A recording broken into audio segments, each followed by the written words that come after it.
আসসালামু আলাইকুম। Advanced learning একাডেমির পক্ষ থেকে সবাইকে জানাই অনেক অনেক শুভেচ্ছা ও অভিনন্দন। সুপ্রিয় সপ্তম শ্রেণীর শিক্ষার্থীরা, আজ সমাধান করব তোমাদের গণিত বইয়ের অনুশীলনী 11 অর্থাৎ তথ্য ও উপাত্ত এই অধ্যায়ের অঙ্ক নং 13। এটা দেওয়া আছে তোমাদের 2026 সালের গণিত বইয়ের পৃষ্ঠা 168। 13 নং প্রশ্নে দেখো দেওয়া আছে 30 জন শ্রমিকের ঘন্টা প্রতি মজুরি টাকায় নিচে দেওয়া হলো। এই যে এখানে 30 জন শ্রমিকের ঘন্টা প্রতি মজুরি এখানে দেওয়া আছে। তো এখান থেকে আমাদেরকে বলছে শ্রেণী ব্যবধান 5 নিয়ে গণসংখ্যা সারণী গঠন করো। তো গণসংখ্যা সারণী গঠন করার প্রাথমিক ধাপ হলো পরিসর বের করা। তো চলো শুরুতে আগে আমরা পরিসর বের করি।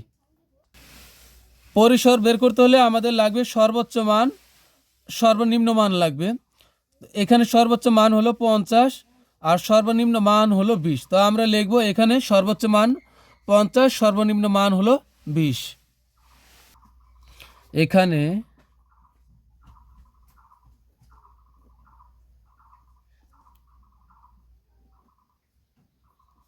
সর্বোচ্চ মান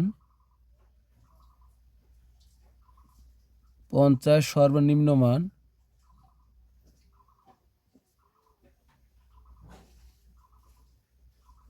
হলো 20।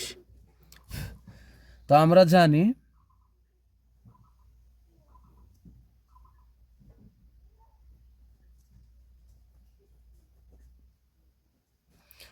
জানি পরিসর সমান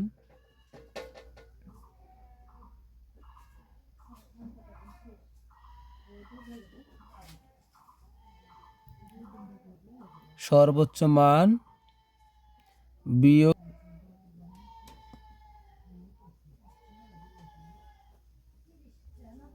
মান যোগ 1। তো এখানে সর্বোচ্চ মান হলো 50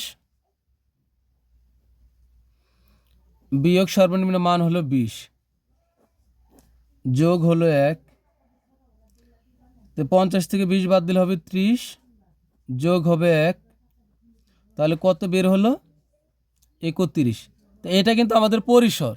তো তুমি যদি চাও যে সূত্র লিখবে না, সরাসরি পরিসর সমান 50 বিয়োগ 20 যোগ 1 লিখবে, তাও কিন্তু হবে। তো এটা কি বের হলো? এটা হলো আমাদের পরিসর। তো এখানে আমাদেরকে বলে দিয়েছে যে শ্রেণী ব্যবধান 5 নিয়ে গণসংখ্যা সারণী গঠন করো, অর্থাৎ শ্রেণী ব্যবধান 5 দেওয়াই আছে। তাহলে এখন আমরা শ্রেণীর সংখ্যা বের করব। তো সুতরাং শ্রেণীর সংখ্যা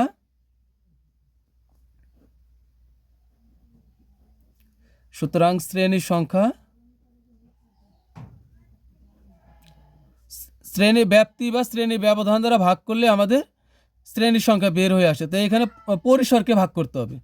পরিসরকে শ্রেণী ব্যাপ্তি বা শ্রেণী ব্যবধান দ্বারা ভাগ করলেই আমাদের শ্রেণীর সংখ্যা বের হয়ে আসবে। তো এখানে পরিসর হলো 31। তো পরিসরকে আমরা ভাগ করব হলো, শ্রেণী ব্যবধান হলো 5। তো শ্রেণী ব্যবধান 5 দ্বারা ভাগ করলে হবে 6.2। তো আমরা জানি যে শ্রেণীর সংখ্যাকে কখনো দশমিক আকারে রাখা যায় না। তো 6.2 বের হয়েছে। তাহলে আমরা নিব পরের সংখ্যাটি, অর্থাৎ তাহলে 7 নিব আমরা। এখানে যদি 7 দশমিকের পরে কিছু বের হতো তাহলে 8 নেওয়া লাগতো। যদি 9 এরপর দশমিক যাই কিছু বের হোক তাহলে কিন্তু নিতে হতো 10। তাহলে এখানে 6-এর পরিবর্তে আমরা নিব তার পরের সংখ্যাটি 7। তো এখানে আমরা এভাবে এই সমান চিহ্নটা একটু বাঁকাভাবে দেব। এটার হলো প্রায় সমান 7, প্রায় 7। তো সুতরাং লিখবো যে সুতরাং শ্রেণীর সংখ্যা হবে 7টি। সুতরাং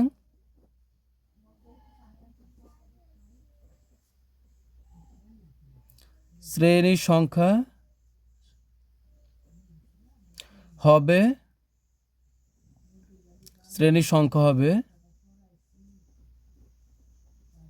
7টি। এখানে আমাদের শ্রেণীর সংখ্যা বের হয়েছে 7টি। তো এখানে আমরা আরও 2টা অতিরিক্ত শ্রেণীর সংখ্যা নেব। এই যে এই গণসংখ্যা সারণী তৈরি করতে হলে আমাদের লাগবে শ্রেণী ব্যাপ্তি, ট্যালি চিহ্ন, আর লাগবে হলো গণসংখ্যা। অর্থাৎ এই শিরোনামগুলো লেখার জন্য আমরা একটা শ্রেণী নেব অতিরিক্ত, আর একদম নিচের দিকে আমরা এই মোট লেখার জন্য আমরা আরেকটা শ্রেণী নিব অতিরিক্ত, সব শেষের শ্রেণীটা আমরা মোট লেখার জন্য নিব। তাহলে এখানে 7 আর অতিরিক্ত নিলাম, এই প্রথম একটা আর শেষের একটা, তাহলে দুইটা অতিরিক্ত হবে মোট, তাহলে 7 যোগ 2 হবে 9টি। এখন শ্রেণী ব্যাপ্তি আমরা লিখব, আমাদের সর্বনিম্ন মান হলো 20, তো 20 থেকে আমরা শুরু করব। তো 20, এখানে 20 থেকে শুরু করলে শ্রেণী ব্যাপ্তি কিন্তু আমাদের 5 করে, তাহলে আমরা কিন্তু শ্রেণী ব্যাপ্তিটা কীভাবে নেব, 20 সহই আমরা গণনা করব, 20, 21, 22, 23, 24, তাহলে 20 থেকে হবে 24। এখানে কিন্তু আমরা 20 সহই গণব।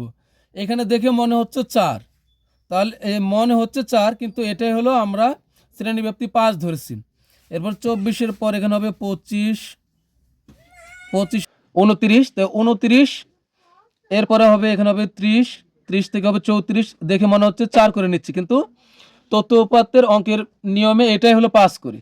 তো এরপরে হলো 34-এর পর হবে 35, 35-এর 39, এখানে হবে 40, 44, 44-এর পর হবে 45, থেকে হবে 49, এখানে হবে 50, থেকে হবে 54। যদিও আমাদের সর্বোচ্চ মান হচ্ছে 50, 54 পর্যন্ত গিয়েছে, এটা কোনো সমস্যা নাই, এখানে 50 থাকলে হলো। তো এখন ট্যালি চিহ্নটা আমরা কিভাবে বসাবো, এই যে এখানে 20, 22, 30 একটা করে সংখ্যা আমরা দেখব যে এইখানে কোন শ্রেণীতে পড়ে। এখানে এই যে 7টা শ্রেণী আমরা লিখেছি, তো এই যে 20, এই 7টা শ্রেণীর কোন শ্রেণীতে পড়ে, এভাবে প্রত্যেকটি সংখ্যায় আমরা এই ট্যালি চিহ্নর ঘরে আমরা যে শ্রেণীতে পাবো, ট্যালির ঘরে আমরা ঠিক ততগুলো দাগ দিব। তো এখানে আমি এটা রাফে লিখেছি, তো আমি রাফ থেকে দেখি করি। এখানে সর্বপ্রথমে আছে হলো 20, তো 20 আছে কোন শ্রেণীতে, এই যে 20 থেকে 24 এই শ্রেণীতে আছে হলো 20। এরপরে এখানে আছে হলো 22, তো 20 থেকে 24 এখানে আছে 22। 30, 30 থেকে 34 এখানে আছে 30। 25, এই যে 25 থেকে 29 এখানে 25। 28, 25 থেকে 29 এর ভিতরে কিন্তু 28 আছে, 25 থেকে 29 এর ভিতরে 28 আছে। 30, 30-এর শ্রেণী এটা। 35, 35, 40, 40-এর শ্রেণী এটা। তারপরে 25, এই যে 25 থেকে 29 এটা হলো 25। তারপরে 20, প্রথম শ্রেণীতে আছে 20। 28, এই যে 25 থেকে 29 এখানে আছে 28। তারপর হলো 40, 40-এর শ্রেণী এটা। তারপর 45, এই যে 45 থেকে 49 এখানে আছে 45। 50, 50 থেকে 54 এখানে আছে 50। তারপরে হলো 40, 40 থেকে 44 এখানে আছে 40। 35, 35 থেকে 39 এখানে আছে হলো 35। 40, এই যে 40-এর শ্রেণী এটা। 35, 35 থেকে 39 এখানে আছে হলো 35। 25, 25, তো এটা 4টা হয়েছে। এরপরে 5 নম্বরটা আমরা এইভাবে কোনাকুনি দিব। তারপরে 35, এটা হলো 35। তারপরে 35, এটা 35 4টা হয়েছে, তো কোনাকুনি দিব। তারপর 40, এই 40, এটা কোনাকুনি দিব। তারপর 25, 20, 20 থেকে 24 এখানে 20। তারপর হলো 30, এটা হলো 30-এর শ্রেণী। 35, 35, 50, 50 থেকে 54 এটা 50। তারপর 40, 40, 45, এটা হলো 45-এর শ্রেণী।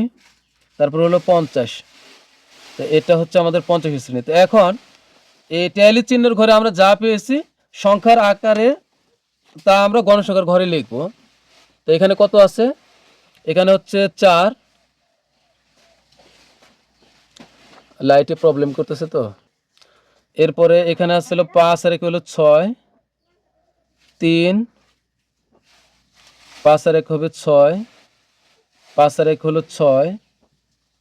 তারপরে হলো এখানে হচ্ছে 2, এখানে হচ্ছে 3। তো সবগুলো যোগ করলে কিন্তু আমাদের অবশ্যই 30 হতে হবে। কারণ আমাদের প্রশ্নে বলাই আছে যে 30 জন শ্রমিকের মজুরি। তো 4 আর 6 10, 10 আর 3 13, 13 আর 6 হলো 19, 19 আর 6 হলো 25, 25 আর 2 হলো 27, আর 3 হলো 30। তাহলে এটাই কিন্তু আমাদের গণসংখ্যার সারণী তৈরি হয়ে গেল। তো আমাদেরকে যেহেতু বলছে যে শ্রেণী ব্যবধানে 5 নিয়ে গণসংখ্যার সারণী, তো এটা যদি আমি একটু লিখে দিই তাহলে ভালো। 5 শ্রেণী ব্যবধানে, 5 শ্রেণী ব্যবধানে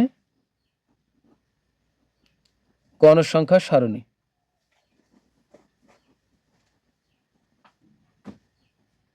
সংখ্যা সারণী।